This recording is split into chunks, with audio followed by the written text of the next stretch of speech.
ఏపీలో కూటమి ప్రభుత్వం అధికారంలోకి రాగానే పెండింగ్ ప్రాజెక్టులపై ప్రత్యేక దృష్టి సారించింది.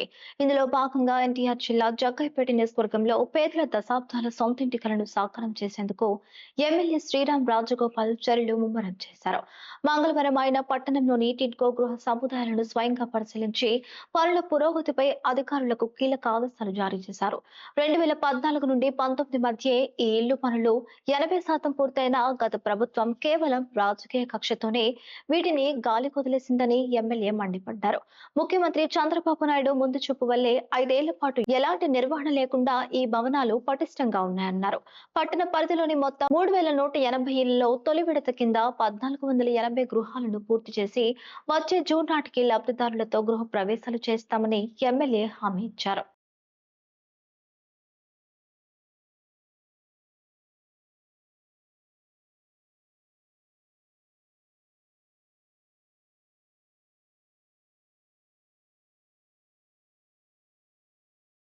పూర్తిగా టిట్కో హౌసింగు, జగ్గయ్యపేటలో ఉన్నటువంటి ఎవరైతే బెనిఫిషియర్స్ గతంలో ఎవరైతే ఉన్నారో వాళ్ళందరూ కూడా పూర్తిగా హ్యాండ్ ఓవర్ చేస్తాం.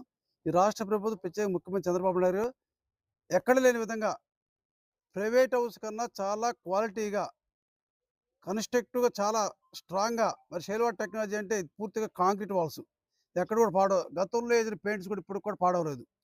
ఈ పెయింట్స్ కూడా పూర్తిగా ఈ కొత్తగా ఏసిన షేడ్ కూడా చాలా బాగుందని చెప్పి అందరూ కూడా అన్నారు. దీన్ని రోజు మరి ఇదే పెయింట్ కంటిన్యూ చేస్తూ త్వరితగతిగా పూర్తి చేసి ల్యాండ్ ఔట్స్‌లెస్ పూర్ ఎవరైతే గతంలో ఎవరైతే సెలెక్ట్ అయి ఉన్నారో లాటరీ ద్వారా వెళ్ళిన వాళ్ళందరూ కూడా హ్యాండ్ ఓవర్ చేస్తాం. ఇంకా ఎవరైనా ఉంటే ముందుగా తప్పకుండా ఎవరైనా డ్రాప్ అయినయి గానీ, ఎవరైనా మొత్తం క్యాన్సిల్ చేసుకుని వాళ్ళకి కూడా ఇస్తాం. దీనిలో ఎవరికి కూడా ఎటువంటి రాజకీయ ప్రమేయం లేకుండా పేదవాళ్ళకి ఇవ్వడం తప్ప దీనిలో ఎవరిది కూడా పక్షపాత వైఖరి లేకుండా అందరికి కూడా ఇస్తాం. ప్రతి ఒక్కరు సద్వినియోగం చేసుకొని రాష్ట్ర ప్రభుత్వం ప్రత్యేకంగా ముఖ్యమంత్రి గారికి, అదేవిధంగా జనసేన నాయకుడు పవన్ కళ్యాణ్ గారికి, భారతీయ జనతా పార్టీ ప్రత్యేక ప్రధానమంత్రి మోడీ గారికి అందరికి ధన్యవాదాలు తెలియజేస్తా ఉన్నాం.